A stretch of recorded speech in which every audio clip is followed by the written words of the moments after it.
Hey guys, welcome to the RAMZPAUL show. A couple of things. It looks like X, or what was formerly known as Twitter, is down. It's been going up and down all day today.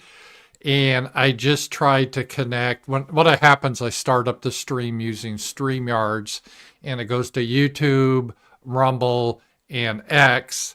And obviously, it's not going to X today because X is having issues. And so today may be an interesting stream, but the show goes on. The show goes on no matter what. And it sucks because on X, I have a lot of my links, but I don't care. I don't care. We are going on. We're having the show. And it'd be kind of old school. Why do we need links? I can just talk. So I don't know how long the show will last today. It's a little bit different. I had all my prep, right? Do all my prep, all my links to X. Now X is down. Maybe it will come back up. We will see. But guys, thank you for being here. It is Monday, March 10th. And it's beautiful outside today. It's supposed to be in the 60s here in the Ozarks. And if you're wondering about my green screen here, yeah, my green screen, that is actually not a random photo. It's not an AI photo. It's actually a photo I took, I think last year in my backyard. If I look out my backyard on my porch, this is what I see. The Ozark Mountains is beautiful. Although right now the leaves aren't out still. It's kind of late this year. Usually the leaves start budding by now. They should probably this week. So guys, thank you for being here. It was a great week last week. It's a lot of stuff happening this week. If you're new to the Ramsey Paul show, welcome. We do this Monday through Friday. Monday through Thursday, I do the show at 11 a.m. now, Central. And Friday, we do an 8 p.m. show. It's a call-in show. We had a lot of callers last Friday, too. It was really good. Thank you, everyone, for calling in. You guys made it happen. And if you like to support the show, let's say it's, like your morning coffee, to spend $5 for your coffee. I really appreciate it. I have Powerchats here, Super Chats on YouTube, on Rumble, as Rants, and Stream Elements has a tip feature. So I appreciate that. And other things we have coming up, I have my Substack. I always like to kind of promote that because I'm real active on Substack. And even if you just do the free option, I think it's worth doing because I do an article every day. Well, Monday through Friday, I do an article. And let me put this out here so you guys can sign up. And then on Fridays, I usually do an exclusive video for my members on Substack. And if you're a member of Substack, you also get access to our Tuesday night roundtables. And our roundtables are a lot of fun. We're really developing a great community. We get to know everyone. It's real friendly. So I encourage you guys to sign up for Substack. It's a great tool. I used to be on Patreon, then on Gumroad. And I didn't get kicked off Gumroad. It just has some technical issues. And Substack is a free speech platform. And it's very robust. A lot of people are on it. Seems to work well. Oh, and Wednesday nights, we have the show with Z-Man, the Wednesday wrap-up. I've been really happy with the show. It's gone very well. And Z-Man's, I read him every day. And we think a lot alike, and he's pretty intelligent, got some good insights, and we go back and forth well. I think we just have good chemistry there online together. So I highly recommend, if you haven't, watch us on Wednesday night. The first time we did the show, it was just about the current events of the day. But then we thought, well, wait a minute, I kind of cover the current events on this show every day. So it's kind of a repeat, although we get his insights. So we decided to start talking about topics. Last week we talked about, after we did the current events, the next week we talked about Nixon. Last week we did a discussion about communism. I thought that was fascinating. And this week, Wednesday night, we're going to talk about Reagan. And Reagan is a source of a lot of controversies. He was sort of the conservative hero. A lot of people on our side don't like him, though, because of the Amnesty Act. So he kind of defines modern conservatism, I think, Reagan. I remember Reagan. He was the first president I voted for. So I do remember Reagan. He was very popular. It was a good decade. The 80s was a good decade. So we're going to be doing that Wednesday night. We do that Wednesday night at 7 Central. We keep that show just to 1 hour because of his time commitments, but that's perfect. So a lot of content coming up. Sasha and I, we didn't do night owls. We also do night owls, but that's kind of ad hoc. We're in the process, Sasha's in the process of moving in. We've been really busy with that, loading stuff and everything else. And Sasha sells a lot of toys. We got a shed for her toys. So we've been really busy. And last night we just kind of vegged. I never prep for night owl. So sometimes we don't know what we're going to talk about, but we got to kind of be in the mood for that. So night owls is sort of our unofficial show we do every once in a while. Usually we do it every week. So a lot of content. And thank you guys for being here. I hope you guys had a great weekend. All right, let me just see. Oh yeah, Twitter's hard. I think Twitter is just totally down. Let me just double check again if I can, because I got a lot of links to Twitter. Is that coming back up? No, it's still stuck. That's okay. I'm going to talk. The first thing in the news this weekend is what has happened in Kursk, and it's kind of interesting. Now, 3 years ago when the war started, I covered it all the time. And then, as wars drag on, they get sort of tiresome. It's all wars are like this. It's really fascinating. World War I was like this. Everyone was excited about the start of the war. Everyone thought their side would win really quick. And then it starts to drag on and people get disillusioned with it. And that's what we've seen with this war we've been having with Russia. And it was a war, I would say, that we had with Russia or in with Russia under Biden, his regime. Not that Biden knew what he was doing, but people like Anthony Blinken and the neocons, they wanted war with Russia. So we got into this weird type of war. Some people call it a proxy war, but a proxy war is more when two sides just fund their sides in in some battle. We did this in was it the 90s or 80s? We funded, I think, the Somalis, and the Soviets funded the Ethiopians, and they like, who gives a shit who wins that war? But we did that. That's a proxy war. But this is more of a war of a coalition that each partner has a different role. And the Ukrainians, they provide like the meat. They're the ones actually fighting.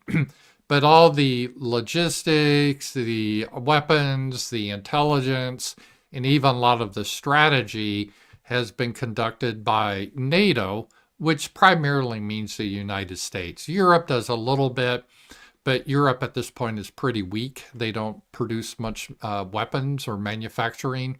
Their armies are small. So it's been primarily the United States. We've been fighting this war against Russia, again, not using our troops in battle, but the Ukrainian troops. And this has been waging for 3 years. And both sides thought the war would be over quickly. Again, most wars are like this. Both sides think it's going to get over quickly. And it almost looked like it was. If you remember when Russia invaded in 2022, they surrounded Kiev, which they now call Kyiv. And there was a peace treaty hammered out at Istanbul. But then the Biden administration basically told Zelensky, no, we don't want peace. We want to topple Russia. Because I believe they have a more neocon vision that Russia is blocking, meaning kind of a one world government where we have gay pride parades everywhere and we start to import non-whites. Russia's too white. Let's make it so we get a lot of Africans in Moscow, like they're doing in Ireland or Britain. And so this was their view of the world, their woke ideology, and Russia was a barrier to that. So Russia needed to be defeated.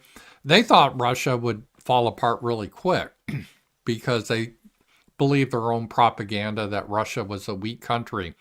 The neocons used to always say the phrase, Russia's just a gas station with nukes. It's not a real country. And the neocons, they laughed about that. They thought they were quite clever and witty for coming up with that saying. And they kept repeating that, and they started to believe it, which really wasn't the case. Russia, they have a lot of minerals, they have a lot of agriculture, they have a lot of production. And it depends how you measure in an economy, but in real stuff, Russia has a lot of stuff. They may not have all the financialization schemes we do in the West, like London and the United States, but they're not that backwards. But the idea was the war would start and we'd put these sanctions on Russia, and the sanctions would cause so many problems in the economy in Russia that the oligarchs and the people would rise up. They would overthrow Putin, and then it would fall apart. And then we would come in with our NGOs, Soros-backed NGOs, and we would set up a new government, and we'd have gay pride parades, and we'd be teaching little Russian boys that they're actually trapped in the wrong body and they need a sex change. And we would tell them that Russia will not survive unless they have immigration from Africa and Muslims. And that was kind of the goal. That's how they thought it would all play out. But it didn't play out. Actually, the sanctions backfired. The sanctions in some ways made Russia stronger because Russia, they had no choice. They had to get off the financial systems of the West, like SWIFT. SWIFT was a big program for banks to transfer money and so forth. And it was thought once we pulled that away, they would collapse. But what happened? Russia, they continued to do okay because despite our rhetoric, we said, oh, Russia is isolated. The whole world's against Russia. Again, the West is big on a narrative. So I wrote my article about it. When I was a kid, we used to do what we called play make-believe. Like we would pretend we're astronauts or cowboys and Indians. In modern terms, we see politicians in the West start to do this. They start to believe if they believe something, it will come into reality. And so they had this whole narrative that they pushed about Russia that they thought would come true if they kept repeating it. So they thought that all these sanctions would work, Russia would collapse, but that didn't happen. And because the problem was Russia wasn't isolated. Russia still was friendly with China, India, and Brazil, Mexico, a lot of other countries, really. So Russia created a competing economic system called BRICS. And has been doing quite well. It's kind of a competitor to the West. And this actually caused a lot of worrying in the United States. And Donald Trump, I think this is his number one worry, is BRICS will one day develop their own currency and they won't need the dollar anymore. And we depend on other countries needing the dollar for us to run our deficits. Otherwise, we would have hyperinflation. The reason we've been able to avoid it all these years is because we insist that everyone needs to buy oil in dollars. And we had that agreement with Saudi Arabia. We're like, hey, sheiks, we'll protect you and we'll let you come to Vegas, have sex with hookers. In exchange, you must demand that everyone has to pay in dollars for your oil, OPEC. And they agreed, because it worked out well for both sides. So everyone needs to buy dollars. Well, once we kicked Russia off that, and they had an incentive, they had to go off the dollar. And more countries are looking, well, wait a minute, we can't really trust the dollar. The reason they went to the dollar in the first place is America was always a country you could trust. But now, willy-nilly, because of politics, the United States could kick you off their financial systems or cancel people. And that was part of the issue too. We had the SPLC, ADL. They thought they could cancel individuals in the United States that they don't like. And I think they really got this idea they could cancel the whole country. But it didn't really work. Russia had other partners and they were be able to build their own systems. And now the BRICS is could be a threat to the West, especially if they develop their own currency. Then we're really screwed. And Donald Trump doesn't want that. If you notice, that's why Trump is always talking about the dollar, and they better never develop their own currency. But Russia's saying, hey, we would like to use a dollar, but you guys, during this war, kicked us off all these financial systems. What do you want us to do? So I think that's really what's driving the peace agreements that Trump is really trying to push. But anyway, so what happened? We had the war for 3 years. And last year I think it was August of 2024, Ukraine and Zelensky, they're really big on PR things, propaganda, and doing things that don't necessarily make a lot of sense from a military point of view, but they think it's good optics. And they've always been this way. And one of the things, you remember the counteroffensive in, I think it was 2022 or 3, and they did all those fancy videos about a counteroffensive and the Leopard tanks. And then it turned out all those tanks were destroyed immediately when they tried that. But they're always big on trying to do PR stuff to get people excited in America and so forth. So last year they decided to do a PR stunt that they would actually invade Russia in the Kursk region. And they were trying to get a nuclear power plant, and they could use that as a bargaining chip. Plus, it'd be good PR. And then they had this same bullshit, that make-believe that I call it, that once they invaded Russia, it would humiliate Putin, and Putin would fall. You know, the same scenario. They pushed so much propaganda. You remember 3 years ago, oh, Putin is dying of cancer, and he's got Parkinson's. Like, well, how do you know that? Well, look at this video. He's kind of tapping his foot in this meeting. It's so bizarre.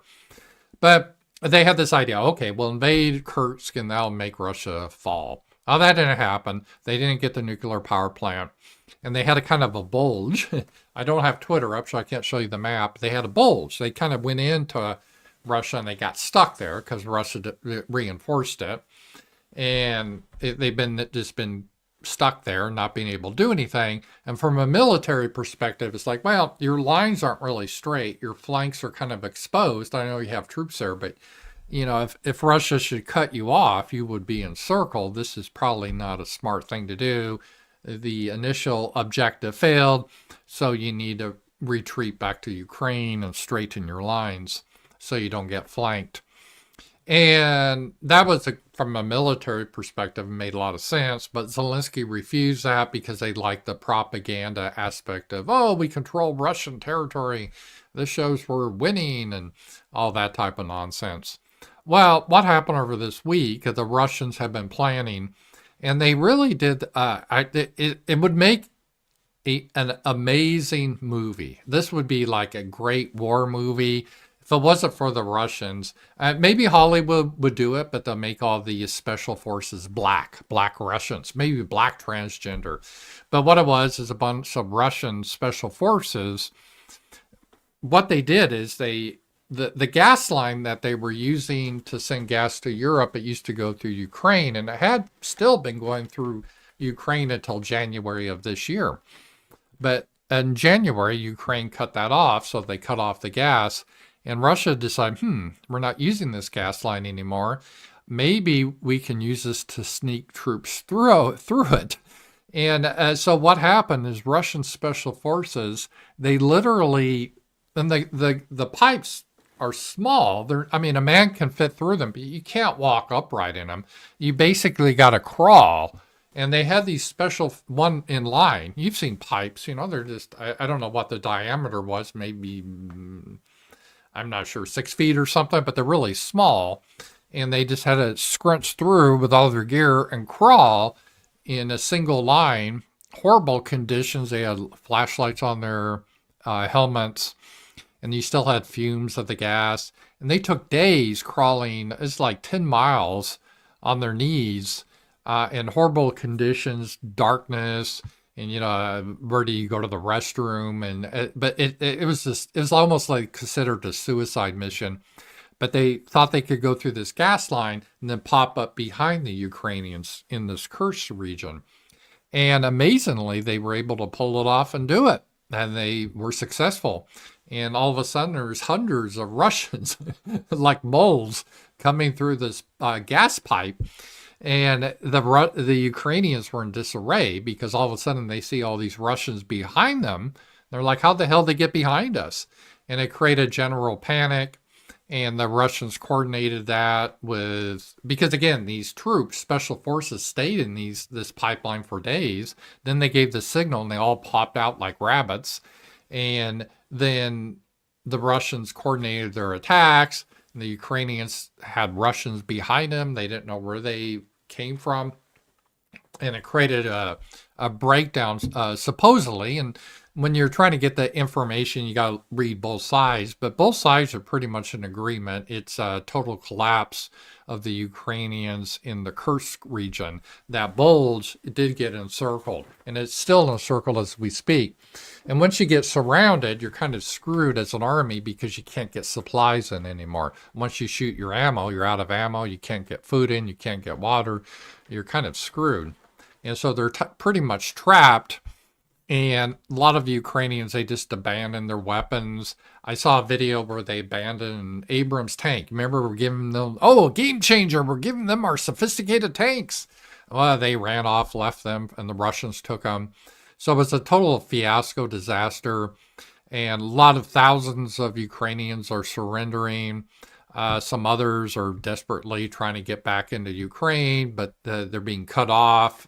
Some are trying to flee in the middle of the night. But, Russia has infrared with their drones and they're slaughtering them. So horrible situation for the Ukrainians. But that whole Kursk region is collapsing as we speak. And it was it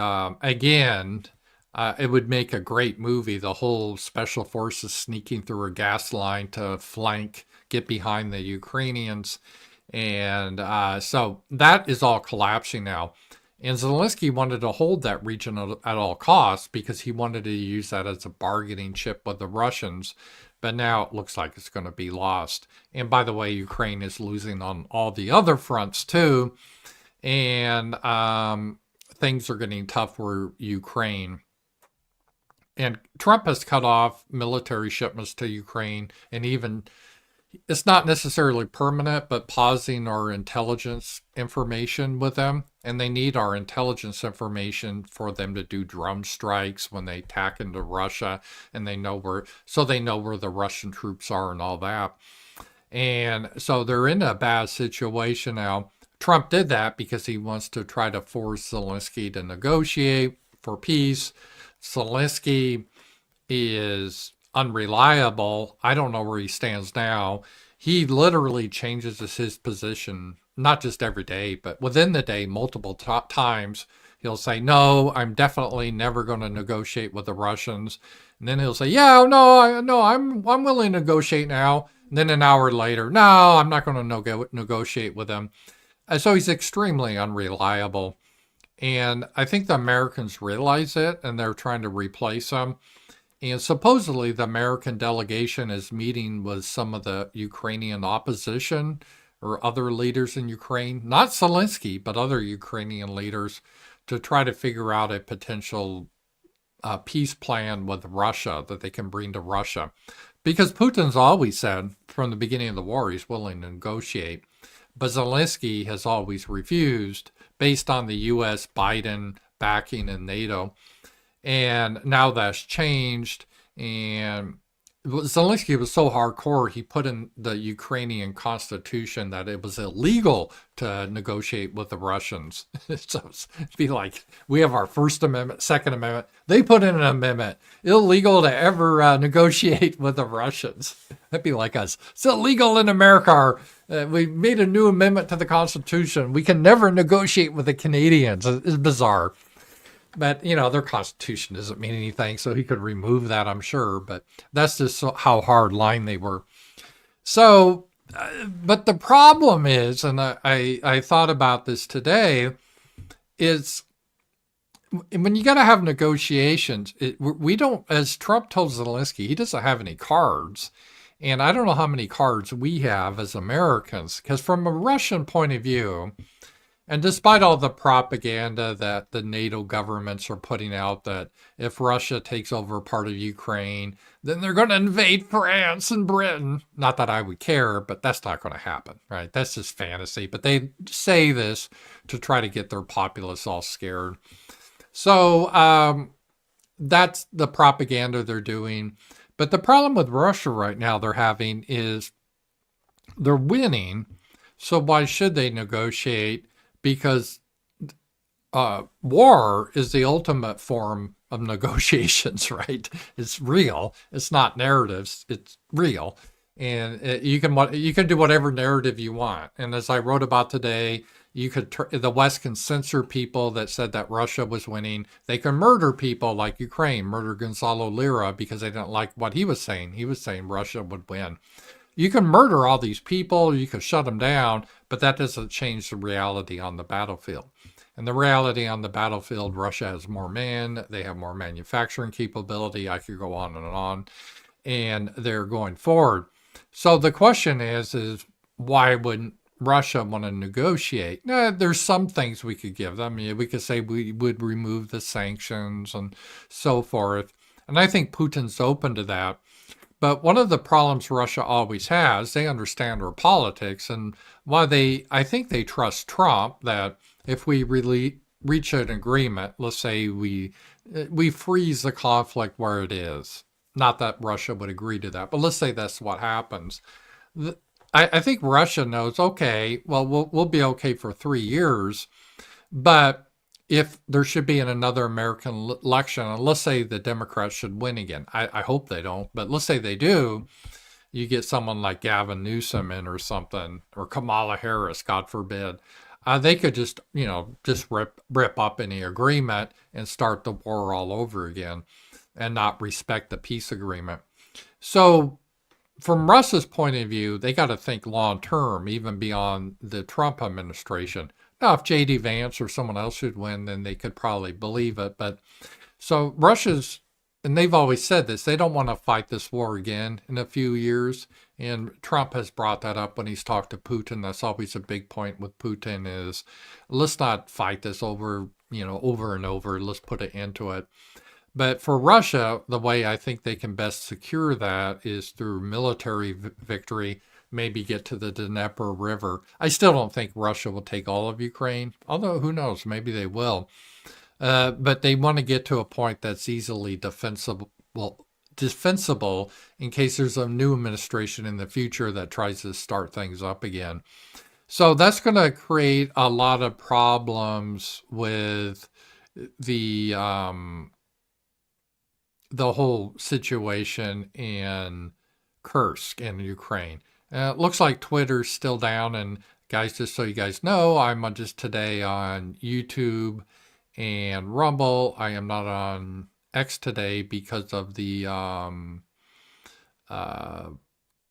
X, or what used to be called Twitter's having problems. Damien, but I did get a power chat. Thank you, Damien. Protect your forest at all costs. They have been destroying them there for crap apartments for crap people. Yeah, the forests here are beautiful. I hopefully I'm in a very rural area, and I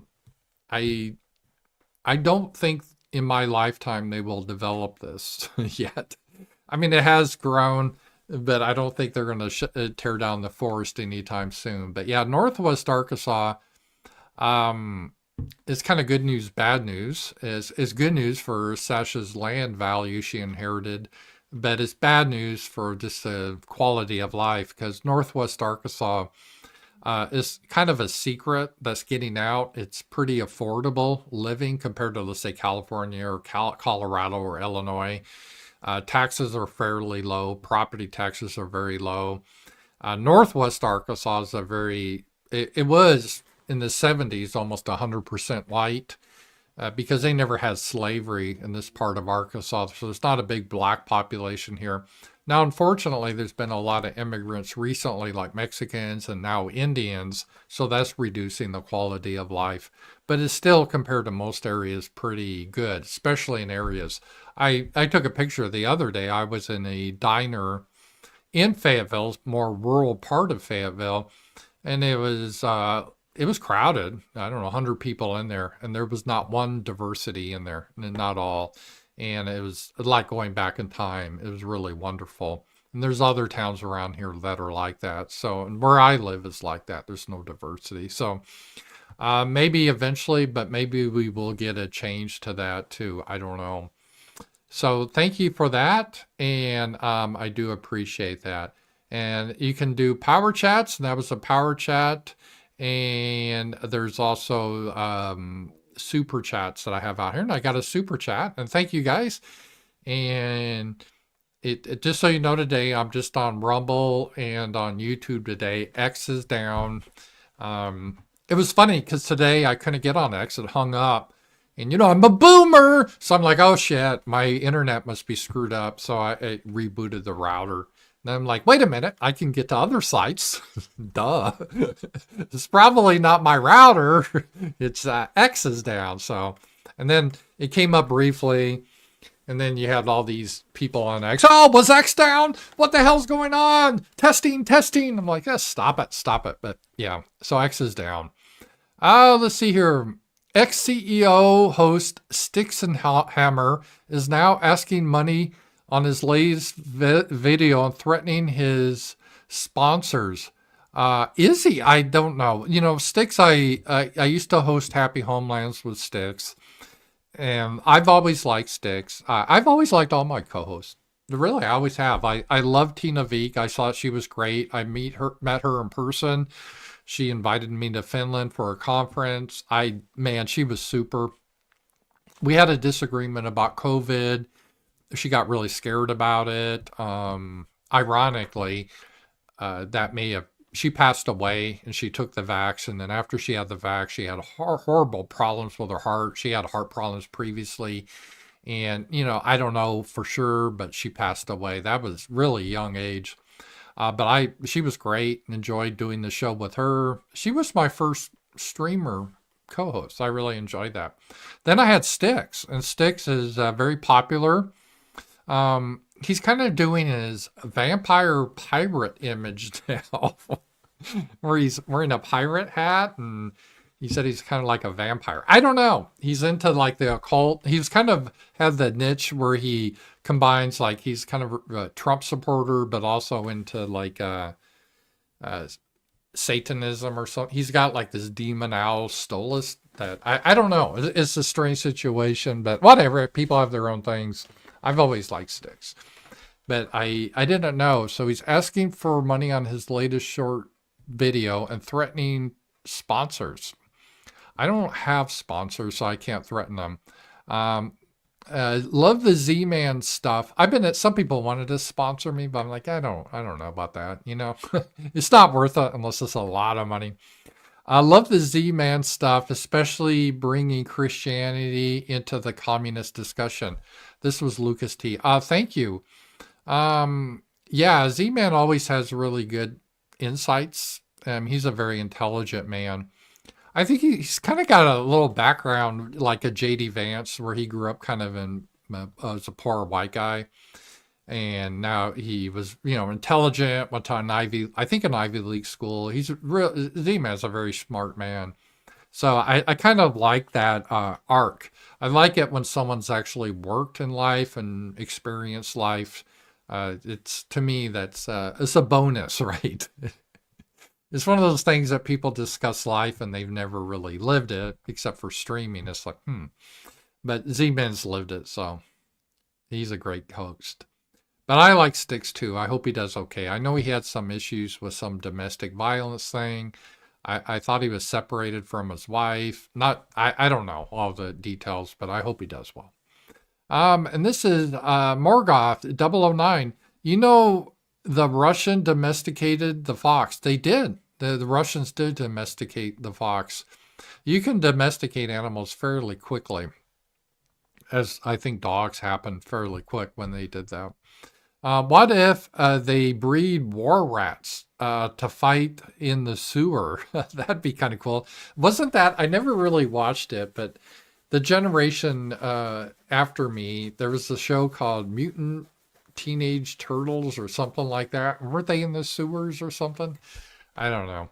But Sasha would know all that. Teenage Mutant Ninja Turtles. I think that's what it was called. Weren't they in sewers, and wasn't there a rat? That would be interesting.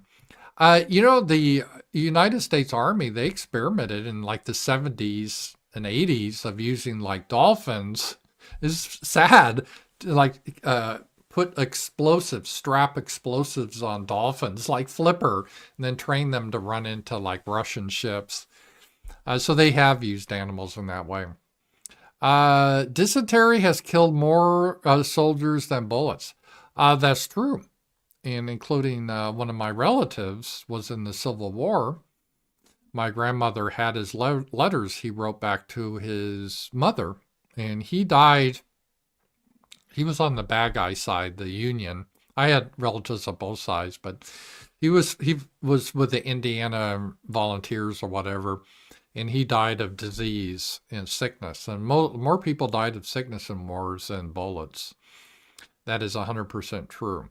And people that die mostly now in combat is because of artillery.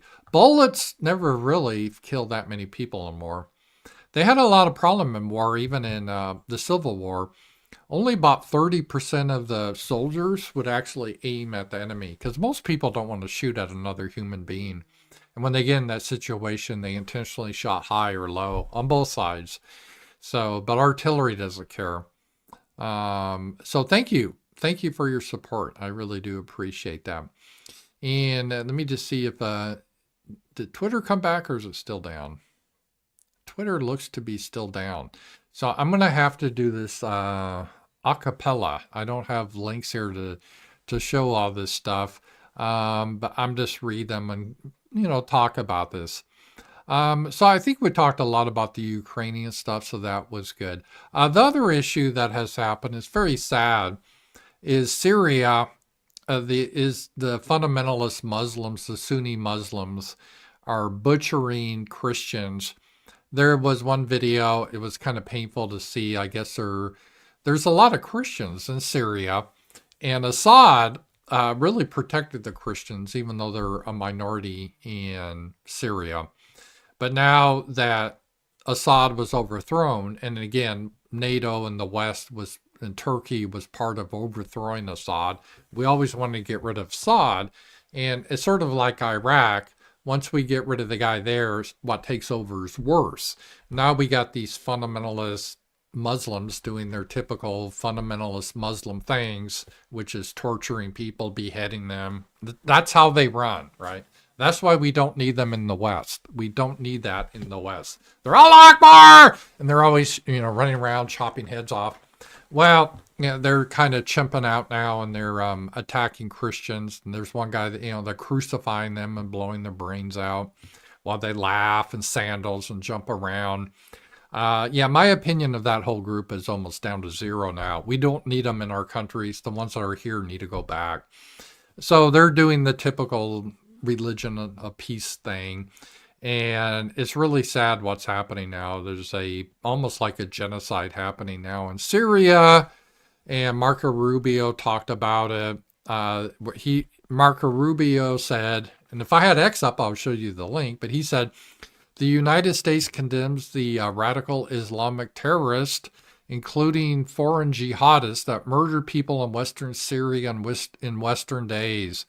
The United States stands with Syria's religious and ethnic minorities, including its Christians and Kurdish communities. So there's a big bloodshed happening right there in Syria that we could have predicted by getting rid of Assad. Assad actually wasn't a bad guy.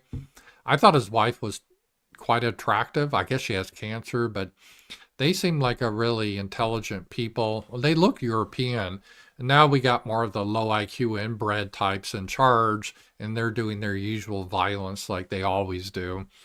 And then they'll cry why they live in a shithole and they need to move to our countries. No, fuck you, stay in your countries. You created that, you stay there. We don't need that here. And then what's weird, Europe brings them in like, oh, you're so sad, you live in that shithole that they created. Come to our country. And then they do it in our countries. All right. And then you complain about it in Europe, you go to jail, not them. So no, we got to stop that. But they're doing their usual stuff that they always do. It's so tiresome, right? I mean, they just behead people, run around excited in their sandals, and shooting the guns up in the air, talking about Allah and butchering people. Yeah, that's how they roll. And that's what's happening right now. Uh, the Russians, they still have an air base in Syria, and they're helping some of the refugees, the Christians that are trying to flee. Now, if this had been Jews, I bet America would be declared war now. But, they're Christians, so Americans don't really care that much. And it's just becoming really quite bad. The atrocities, that's what's happening. And again, there is a genocide. And a lot of the European leaders, including the Ursula, she's that girl boss in the EU that's useless. She kind of advocated overthrowing Assad. So her incompetence is helping with this horrible stuff that we're seeing happening play out in Syria.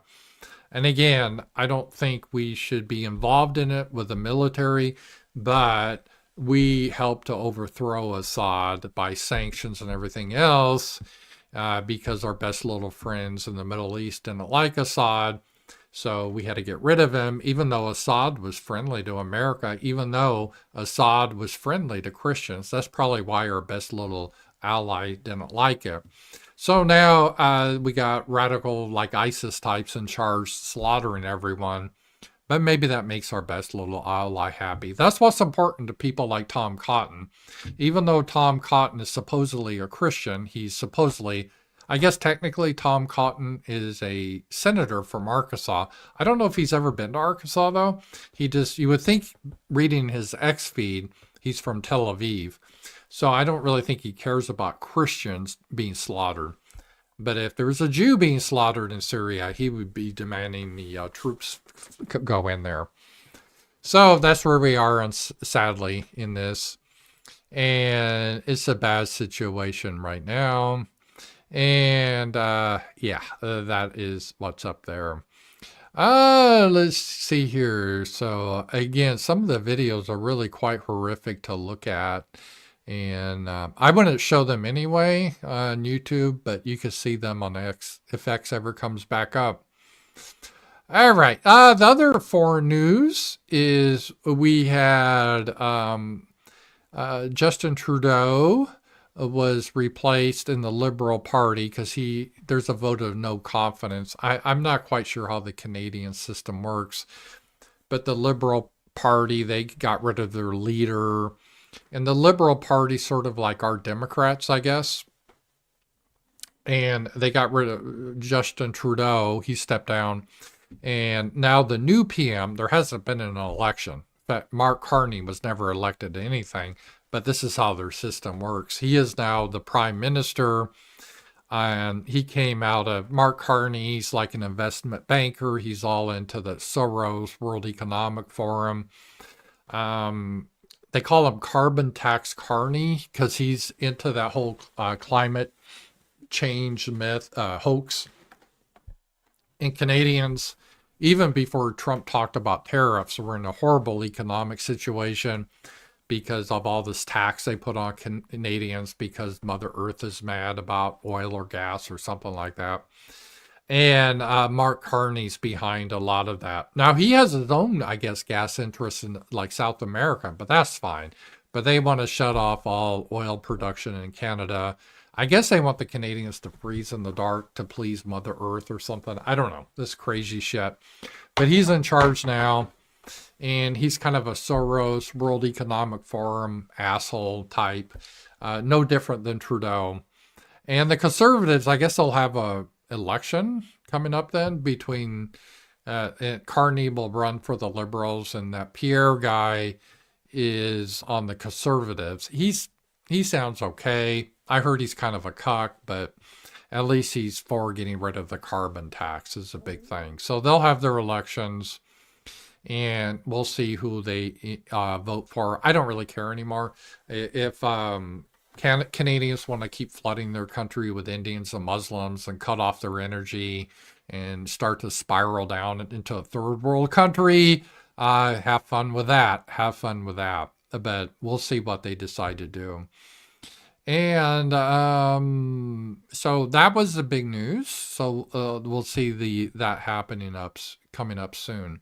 The other news on the foreign front is the right-wing candidate, Kaylin Georgescu, won the last round of the presidential election, and they didn't like that because he's not pro-war with Russia. He kind of likes Russia, so they just overthrew that election because they didn't like it, and then they arrested him. And now he's banned from running again, even though he's leading in the polls. It's kind of like they wanted to do with Donald Trump. They wanted to ban him from running, even though he was the most popular guy in America. Same within Romania. There's a right-wing candidate that the defenders of democracy, they don't want him to run. They want to make it illegal for him to run. So Romania, the hypocrites in the West. When they say democracy, they don't mean democracy like we think of it. They mean that their woke cult stays into power, and if you say anything they don't like, they throw you in prison, and only their people are allowed to win elections. If someone else is winning, they just arrest them. That's their idea of democracy. That's why Europe has become such a joke now, and it's sad how that is happening. But that's where we are right now. And let's see here. Oh, Twitter just came back up. Or did it? No, it's coming back up and down. It's still real slow, so I don't think it'll be up today. On a domestic front, Stacey Abrams, she's that obese black woman. I know that doesn't really narrow it down much. But the $2 billion that Joe Biden's EPA gave her was used to buy votes in Georgia by purchasing them new appliances. And she pretty much admits this. And she's a real dumb woman, IQ probably 80, but very corrupt. And that is coming out now too. What's funny with her, she's so stupid she doesn't understand she's admitting to the corruption. But that is happening there too. Let's see here. The other thing we saw that with Joe Biden, over $1 trillion was spent under his administration. $1 trillion promoting DEI, which is anti-white type of bullshit. And it's just amazing the horrific presidency Biden was in. And another thing that came out with Biden, he did a lot of the things that were signed. He didn't even sign. It was just electronic signature, because there was really questions now, more than we realize. We all kind of said, okay, he's kind of senile. He doesn't know what's happening. But I think it was worse than we even knew. And he was really out of it. And in some cases, they had to sign for him. So he wasn't even signing his own documents. So it was a crazy situation we found ourselves in there with Joe Biden all those years. Just wacky. But that's where we were with Joe Biden. And so it'd be interesting what happens on that. Got another super chat. So thank you for that here. Let me scroll down here. Thank you, Lucas. Ben Shapiro called for Derek Chauvin's arrest in 2020, but now his company started Pardon Derek campaign. He should be pardoned, because that guy, he didn't do anything wrong. George Floyd, by the way, I don't care George Floyd died. He's a piece of shit. The world is better because we're without him. He was a career criminal. He had robbed like a pregnant woman, pointed a gun at her belly. He was a piece of shit. At the time he was arrested, he was dying of a fentanyl overdose. He didn't die because he was choked, because he was arrested. He died because he was ODing on fentanyl. But there was hysteria, and they had to blame the white cop because the optics looked bad. Then everyone we started this whole Black Lives Matter bullshit, worshiping blacks. Black crime exploded through the country. Some places they allowed them to, black people to loot without arresting them. And that's being scaled back quickly now. But it was just an insane time. It happened after COVID. Everyone lost their minds. And there is a trend that you can see is the people that supported BLM tend to be the people that believe in climate change, tend to be the believe that COVID was going to kill everyone, that believe Putin is Hitler, is going to take over the world. It's interesting how it kind of clusters together. But you have these zombies that believe whatever they see on their TV, and they're like cult members. It's really weird. All petitions sign you up for the Daily Wire and advertiser emails. Oh, so it's kind of a grift. Never miss a chance to grift. Well, I'm glad, though, they're trying to get him out. He should be pardoned. The problem is he was convicted on the state level. There was a federal charges because he wrong think. Trump could overturn that conviction, but he's still at the state level. He would need to be overturned with that. Hopefully, but I don't see that happening as the Democrat governor. But yeah, he was wrongfully convicted, and that is a shame what happened there. It was just a period of just crazy insanity, these hysterias that we have that goes on. I think that happens worse now because we have a lot of women now in politics and in the social sphere, and they tend to get excited and go crazy about things. That's where you get the term hysteria. The Greeks coined the term. You know, like hysterectomy means the womb. Hysteria comes mostly from women. And we see that they go into all these panics, whether it's about COVID. It's mostly women that really panicked about it. They started running around trying to tell you to bring your mask, pull your mask up. Guys never did that for the most part. And whatever the current fad is, whether it's, making your boy, castrating him, they jump on that. It's almost all women that do that. You hardly ever see fathers like, yeah, my boy is really a girl. We need to make him, castrate him. It's always women that push that. It's really crazy. I think women tend to be more susceptible to that type of propaganda. I think there's evolutionary reasons for that because they want to stay as part of the pack or the tribe, and it's a little risky for them to deviate. But it creates a lot of crazy situations, that's for sure. Even the Salem witch trials is mostly women that got hysterical that kicked that all off. So we got to really rein that in, but unfortunately we haven't, and you see the craziness that has happened because of that. All right, so let me see, is X still down? I guess X is just going to be down for a while. I'm going to give up on X today. Maybe I'll try later today, but that's okay. We're doing it old school with no links. I had a video of people, they were protesting J.D. Vance and yelling obscenities at his little daughter that's 5 years old because of Ukraine. People that support Ukraine are the ones that bought into the whole COVID nonsense, that bought into the climate change, that bought into the Black Lives Matter, that buy into the, white toxicity, and buy into all that. It's just you can always just see it. I'm just so tired of Ukrainian supporters. But that's how it is. And Elon Musk said, I guess a lot of the shit libs are mad at Tesla now and they're engaging in terrorist attacks. And he did an investigation and found 5 Act Blue, they're NGOs. They are responsible for some of these terrorist acts. Hopefully the Department of Justice will use RICO on the people involved with Act Blue, not just the people carrying out the terrorist attacks against these car dealerships, but the ones who financed it. I'm looking at you, Soros. They got to be held responsible. Other thing domestically, Marco Rubio said after a 6-week review, we are officially canceling 83% of the programs at USAID. And if you remember USAID, they kind of operated on their own. They didn't have much oversight, and it turned into the shit lib where they funded just a lot of crazy stuff. Like Vosh, supposedly they funded him on YouTube. Just a bunch of shit libs were getting your tax dollars through this organization.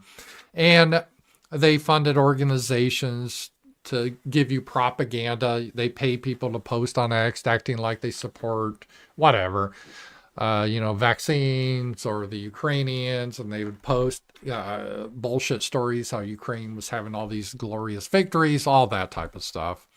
Or they would do memes and making Putin look like a monkey on 4chan. All that was funded by USAID. They would give it to their NGOs. They were out of control. Someone alerted Trump because this time he understood that that was like the head of the snake that needed to be crushed. And they pretty much crushed USAID, and they rolled that organization into the State Department under Mark Rubio, where it should be. And now Mark Rubio looked into it, and 83% of the programs have been terminated. 5,200 contracts, saving tens of billions of dollars. And it's just not the savings of money. It's also now all these shit libs that really were doing it, not because they believed in the cause, but because they were being paid by your tax dollars. There's a lot of that. I was just surprised about, how like at the start of the war, all these Hollywood celebrities went to see Zelensky. You think they went out of the goodness of their heart? No, they were paid millions of dollars. So a lot of it was your tax money. So that is really good that is getting rid of. And about Biden, it's called auto pin signatures.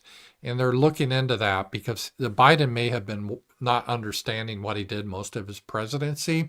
So that leaves question to some of the executive orders that Biden gave during his presidency. Were they really valid if the guy's senile? Because typically if you're senile or incapacitated or you're a little child, you're not responsible. You have your mental disability. Say if you have Down syndrome or mental retardation, you're not responsible. You can't get into a contract. You can't do it because you don't know. You can be taken advantage of. So the question is, did Biden really even know what he was doing? He probably didn't. And we're seeing more and more evidence of that. And it is pretty crazy here. Let's see here. Bernie Sanders, they had a transgender song at his rally. It was some guys that pretend to be women. And they have a song that's called Against Me. It's a song that says, does your God have a big fat dick? Because he feels like he's fucking me. Does he shoot wads of honey and come on Easter Sunday? This is the Democrats now. This is what they support. That whole movement is satanic, as you can see there. And they probably support Ukraine. I'm sure supported wearing masks. I'm sure they support BLM. Again, it's all clustered around the same thing. I'm sure they support censorship. That is what they're doing. Yeah, and then we had the report that the Biden and the Democrats spent more than $1 trillion on DEI indoctrination in just 4 years. It is incredible. It is incredible, but that is where we are. Now, the good news is the Trump administration has turned that insane CBP, that was a one-cell phone app that helped illegals to get benefits. Now they turned it into a self-deportation app that helps them get the hell out of the country.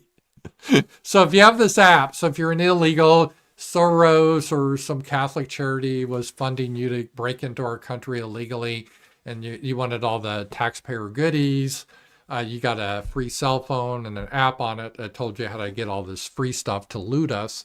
Now, if you go into that app, it tells you how to get the hell out of the country. So that is really good. I am happy to see that. That is 100%. Yay. That is really good. And yeah, we've gone an hour today. I thought we'd be a little short today just because Twitter's down. I can't show you some videos, or there's a funny video I want to show you too. But tomorrow I will show you that. But guys, thank you for being here today. Yeah, we usually go an hour and a half, but because Twitter was down today, we just went an hour. Hopefully tomorrow Twitter will be back up, or X will be back up, and we'll be back at it. And tomorrow night, remember, we also have the roundtable. Be sure to subscribe to my Substack to be part of that. And be sure to like and subscribe. And I do appreciate that. And I will talk to you guys later. Bye-bye.